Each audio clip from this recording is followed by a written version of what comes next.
nuclear power. All that to come after your morning headlines.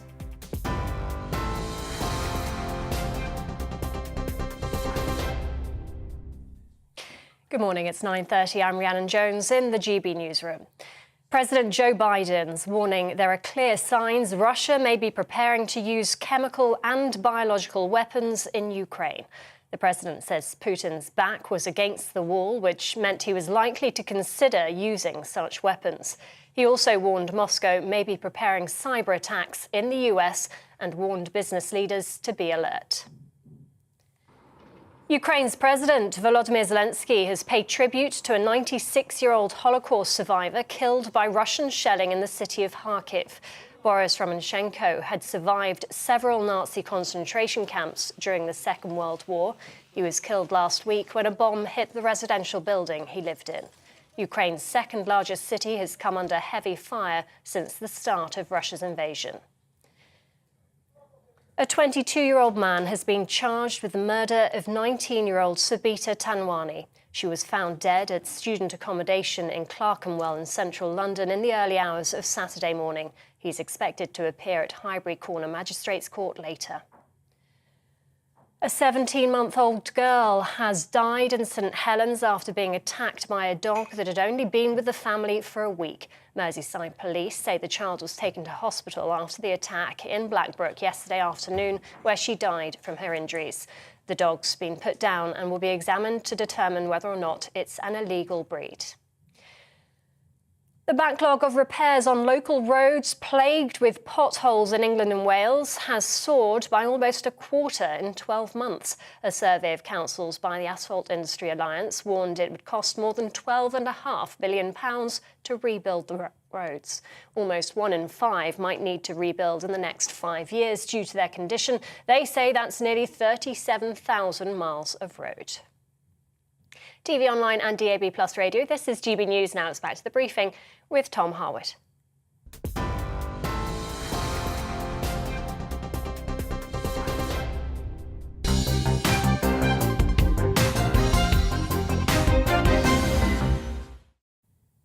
Good morning, it's 9:33 and this is The Briefing with me, Tom Harwood, on your TV and your radio. Now, it's just one day until Chancellor Rishi Sunak gets to his feet to deliver the spring statement, a mini-budget expected to contain measures to deal with the growing cost of living crisis. But what could those measures be? From fuel duty to VAT, thresholds to national insurance, there is a lot to be discussed. And curiously, a rare 3-line whip for Tory MPs this Thursday, demanding they remain in Westminster, a hint perhaps of important post-statement legislative business, a hint of changes to the law. Well, let's preview all of this now with Mark Littlewood, the director at the Institute of Economic Affairs. Welcome to the programme, Mark. First of all, there's a lot of hints about whether it's thresholds, about whether it's direct cash transfers.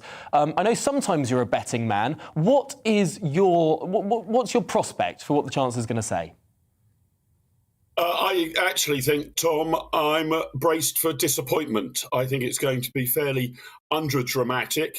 You're right to pick up the whipping notice for Thursday. That suggests there might be some sort of rabbit in Rishi Sunak's hat. These budgets and mini-budgets are now really a piece of magical theatre more than they're any sensible form of economics. So he'll try to hold something back. There hasn't been any real confirmation in the Sunday papers as to what the big statements would be.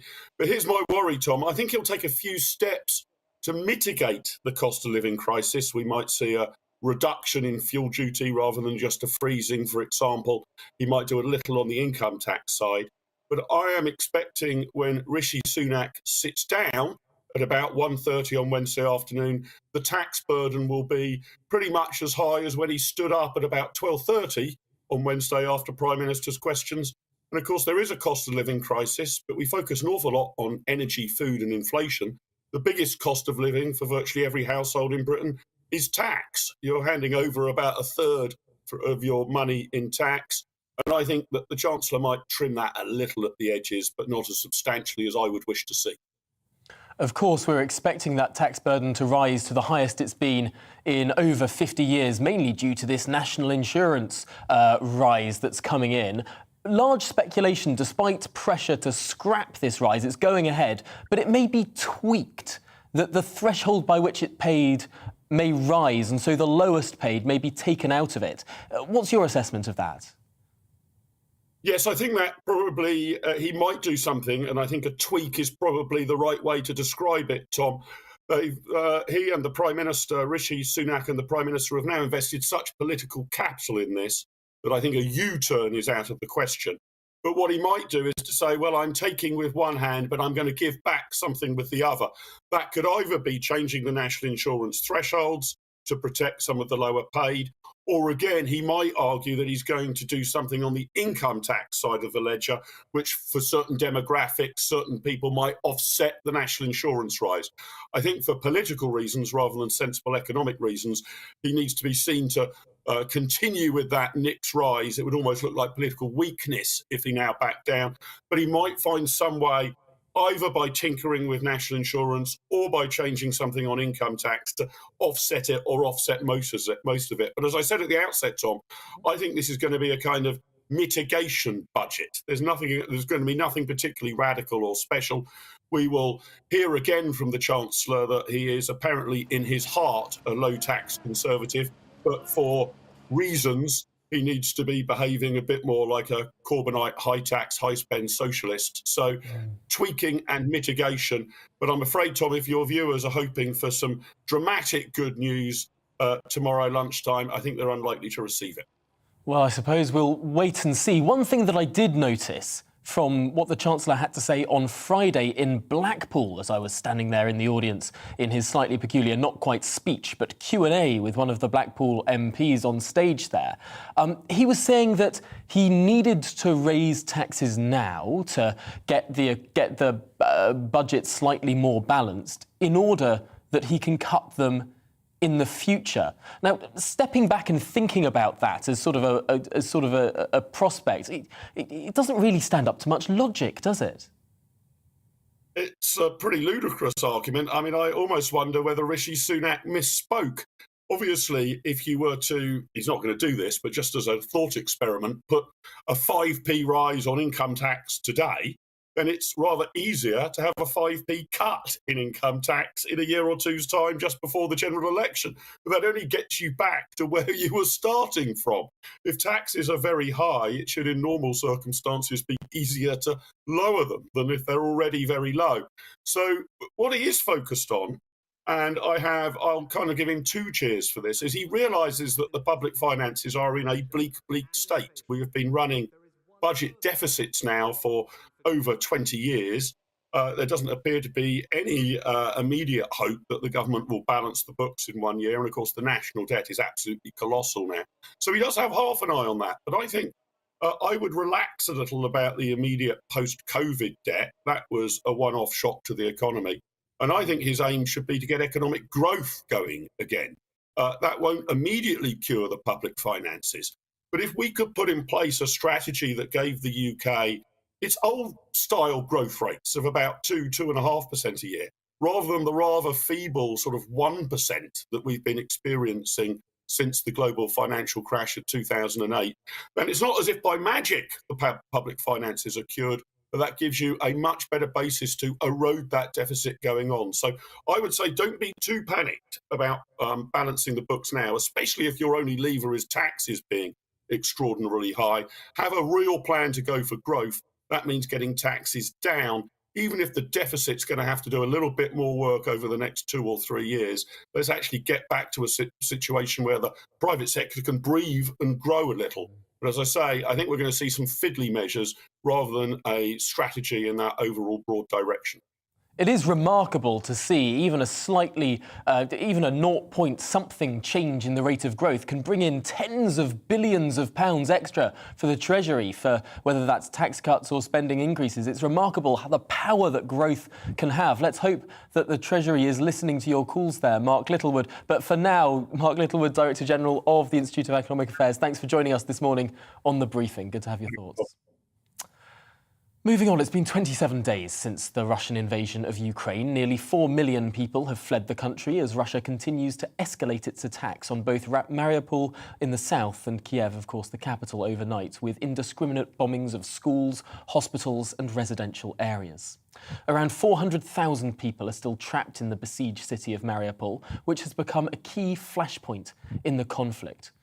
But what can we do about it, and what are the prospects for success? Well, joining me now is the Tory MP Bob Seely, member of the Foreign Affairs Select Committee, of course. Welcome to the programme. First of all, I suppose we do need to acknowledge the remarkable strength of the Ukrainians holding out for so many days now. No one expected this at the start. Well, I mean, the Ukrainians might have had a quiet confidence, but I think people in the West were slightly, clearly with the use of hindsight, I think we overestimated the Russian ability, certainly to mount an operation of this scale. This is not Syria. It's something multiple times bigger. And I think we probably underestimated the Ukrainian willingness to fight and their ability to do so. It's interesting looking at the British response. We've been so willing to show a united Western Front, to show moral support as well as lethal defensive aid. I wonder how important that moral support has been to keeping the Ukrainian people's spirits up, keeping their resistance up. OK, I mean, the first thing is, without a weapon, you can't fight. So the critical thing is weaponry and supplies. And although they have a lot of small arms, a lot of assault rifles, Kalashnikovs of various varieties, and I'm sure a great deal of ammunition, what they lacked was battle-winning kit. They had some drones, but one should not overestimate how many drones they had. They only had about 24, I think, at the start of this war, and it may be that they've had more purchased or have purchased more themselves. And those are the relatively cheap Turkish drones, TB2s. The other battle-winning kit that they've got is the javelins and the NLAWs, as we know from ourselves and from the Americans. So that is great to have that. But clearly the morale and the sense of Western support, I think, is critically important as well. And the sense also of national unity in Ukraine. So I think these things help keep people on the front line, help keep people motivated, help feel that when you're down, there is a purpose to what you're doing when you're cold and scared and frankly hungry. It's remarkable seeing what we have been able to do thus far as the West. Potentially not many people expecting the scale of sanctions. Certainly Mr. Putin not expecting the scale of sanctions that we have seen. Some very public, others more pernickety to do with banking institutions. But those are the ones that are really biting when it comes to Russia. I wonder how much further can the United Kingdom actually go on sanctions? The problem is with all this stuff, it's all slightly guesswork. So we think that sanctions may have an effect, but let's just, I think we should wait and see what the evidence suggests, because sanctions only have a purpose if they persuade a people or a government to change course. And if you read, as I've been doing, the obituaries of some of these Russian soldiers coming in, there is no sense, I don't see any sense on their social media that they were sold this operation on a falsehood. I think there is officially, at any rate, a reasonable amount of unity, it seems, clearly across government state media, because it's all controlled by the state, but also what we see in social media. So I would just hold off on assuming that sanctions are going to be working. Sanctions work when they have a political effect, not when there is a shortage of goods or industry is slowing down. So your assessment, therefore, is a more bleak one when it comes to the willingness of the Russian people to see their government for what it is, to potentially change their government's direction. Your assessment is that the Russian people buy into Mr. Putin's words? I'm not saying they buy into. I just think there's a lot of either acceptance. Putin in the last 20 years has built a regime which is pretty impervious to democratic pressure, to street protests, the so-called colour revolutions that he despises. And so he has built a government, he has built an operating regime that is impervious to democratic accountability. And that includes stuffing, ballot boxes all the way through to beating up protesters, all the way through to state control of the major energy firms, or most of them, and also state control or state censorship over the mainstream media. So he has built up a a very, very resistant state. And I think it's going to take an awful lot to shift that. And I think that our ability to press either the people of Russia and to persuade them, or to press the government, we've got to accept is reasonably limited. Just finally here, Bob, as a member of the Foreign Affairs Select Committee, what's your view on conditional sanctions? As negotiations go on, the idea that the United Kingdom may offer to relieve some sanctions in exchange for certain withdrawals or political ends? It depends. Okay, it depends what the order is. If this comes during a process, no, because the Russians are very aggressive negotiators, and they'll pocket that and just move on in the same way that all the land they pocket now is going to be hugely difficult to get back from them. If that conditional stuff happens at the end of a process, in a big bang moment when everything is in place, that might work rather better. So it very much depends on how negotiations proceed and how successful they are. But negotiations for the Russians are part of this war, and to see that negotiations happen after fighting stops is to misunderstand the way that the Russians deal with warfare and confrontation. Well, one to follow very closely, those negotiations, and whether the Russians can be trusted within them. But for now, Bob Seeley, Conservative MP for the Isle of Wight, thank you very much for joining us here on The Briefing this morning. Now, the Prime Minister yesterday held a roundtable with representatives from the nuclear industry as a growing cross-party consensus has formed around the need for nuclear energy to provide that much-needed baseload energy in the UK. Oil and gas, whilst absolutely critical to our supply in the short term, is being phased out in the medium to long term. And it's finally dawned on our politicians that the sun does not always shine and the wind does not always blow. A consistent, reliable, powerful source of energy is needed, and nuclear has belatedly arrived as the answer. One nuclear power plant can provide 7% of the UK's electricity needs, just one. And that would take up only 430 acres of UK soil. Now, under the coalition government, the Energy Department calculated that in order to get equivalent power generation from solar, only some of the time, of course, we would need 130,000 acres of land. For onshore wind, the equivalent would be 250,000 acres. And yet, one party is speaking out against this new science-led consensus on the need for new nuclear power in order to reach net zero. Who's against this pro-environment new nuclear policy? The Green Party. Yes, the Greens' only MP, Caroline Lucas, yesterday tweeted that, quote, nuclear is a slow and hugely costly distraction. She added that we needed an energy efficiency revolution and more renewables, not nuclear white elephants from a PM looking for shiny new vanity projects. The Green Party, however, can't say which specific renewables they'd want in order to deliver that extra capacity that's so desperately needed, in order to wean ourselves off foreign imports and to ensure the energy security to avoid further rising bills for families and businesses in the future. Under the Greens, what renewables would we have? How do we account for the times of day when they simply do not work? And where on earth will we put them? Well, these are pertinent questions for the Green Party, and I'll tell you why. Just over a week ago, the Greens won a county council seat from the Tories in a by-election in Rutland. The Green Party's Rick Wilson won ahead of the Tory candidate Richard Foster by just 13 votes. And how did he squeak to victory in the true blue heart of Rutland? Well, according to the local paper, the Rutland and Stamford Mercury, new Green councillor Wilson believes his, quote, clear opposition to the proposed Mallard Pass solar farm development helped him to victory. Yes, the paper wrote that Wilson said that whilst he believes in renewable energy, he is against the colossal size of the solar farm. It's going to envelop the area where I live. It almost circles the village, and it is just going to be overwhelming, Councillor Wilson, 57, said. Well, unless we're going to go back to a pre-electric society, we have to get our energy from somewhere. Either oil and gas, which most people now accept we should move away from, or from nuclear energy, which the Green Party implacably opposes, or massive solar farms, wind farms, and the associated energy storage, which the Green Party has opposed on the basis of land use. It boggles the mind. Yes, this is the party that opposes domestic flights, but also is leading opposition to new train lines.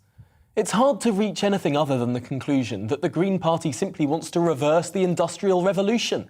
Judging by their actions in an ideal green society, we might as well be intermittent to no electricity and no significant travel. Now, I had hoped to get the Green Party to respond to these points. However, they didn't reply to my production team when they asked if a spokesperson might be available.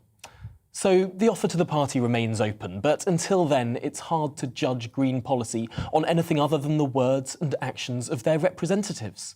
From the litter-strewn Brighton Council to railway infrastructure opposition, nuclear power opposition, and now large solar farm opposition too. It begs the question, are there any workable, reliable, significant or specific energy solutions that the Green Party actually supports? Well, I'll wait to hear back.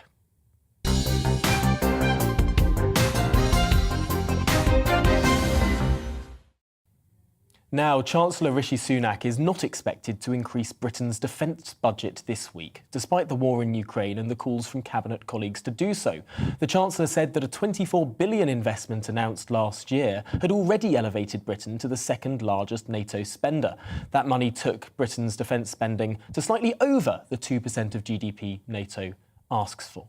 Well, joining me now is former British Defence Intelligence Officer Philip Ingram. Welcome to the programme. I suppose the UK has been above that 2% for quite some time, although there have been allegations of accountancy trickery to get us there, including pensions and the like. What do our international allies think of our spending? Well, our international allies look at our spending and they can't match it. They haven't for a large number of years. The United States would always like us to spend more. It would be good if we could spend more and more could be allocated. However, I also think it's important that the Ministry of Defence spends the money that it's got much more wisely. There's an awful lot of taxpayers' money is wasted. And I think from a Chancellor's perspective, until the MOD learns to become more efficient in the way it spends taxpayers' money, it's not the best to give it even more. It's such an interesting prospect when we look at these percentage targets for spending, whether it's on the military, whether it's on foreign aid or anything else. Potentially a percentage target for spend rather than looking at what exactly it is we want to spend that money on. The need to spend the money in the first place might be leading to waste. Well, the percentage target it doesn't really mean anything. It's deployable capability and it's the ability to influence things, whether that be from a deterrent perspective. And remember, we are one of the few deterrence nuclear powers in the world, and that's expensive. A power projection perspective. So that's the ability to take your military, take it to anywhere in the world to influence something and do what you want with it, whether it be humanitarian or whether it be war fighting. And we can do that with the power projection blue water navy we've got. We can do that with the capability that we have within the Air Force. The Army is lacking a lot of ability to do that with heavier equipment. It can do it with a very light capability. And it's working out what it is that we want to do and how many of those things we want to do simultaneously. And that's where the real debate comes in. We're losing the art of the high-intensity conflict with the very heaviest equipments, especially in the Army, but a lot of that's the Army's fault. Of course, traditionally, the United Kingdom has been focused on its navy and latterly its air force. We've never had a particularly large standing army in this country, although now the standing army has been reduced to below 100,000 people. Is that just sort of fitting in with our history, or is that something to worry about? I think it's something to worry about, because no matter what you do with the Navy and with the Air Force, it comes to the ability to take and hold ground. You know, the numbers that the Russians have got attacking into Ukraine are staggering when you look at them on paper. However, there's not sufficient numbers there to properly take Ukraine and then to hold it after they've done it. And you know, that is there's the straight numbers, the straight pieces of equipment game in that. And the Army is probably much below its optimal level for doing anything effective at high-intensity warfighting capability, outside much more than a cobbled-together brigade structure. You know, I'm a product of the Cold War. We used to be able to put a corps of a number of divisions out in Germany to face the Russians, and all of them were armoured. Our capabilities were huge compared to what we have today. And the threats today are much more complex and much more varied. So we do need to get a better Gulf by capabilities sitting there, and that will take investment, but it will also take the military being more efficient in the way they spend the money that they're given. I suppose these are never simple questions to answer. Yes, spending is important, but efficiency too. For now, former Defence Intelligence Officer Philip Ingram, thank you for joining us this morning on The Briefing. Really good to get your perspective there. Well, that's it for The Briefing this morning. Thank you for joining me. I'm back presenting the 3 p.m. briefing as well today, so tune in for that. Coming up, it's To The Point with Patrick and Anaya. But first, here's the weather forecast. Hello again, I'm Aidan McGivern from the Met Office. Variable amounts of cloud, particularly during this morning and early afternoon, could bring an odd shower or two to some parts of the UK. But for the vast majority, it's looking dry and bright because high pressure sitting to the east keeps, well, weather systems from the west from affecting the UK. We've got a southerly airflow, and with that southerly airflow, areas of medium level cloud have drifted north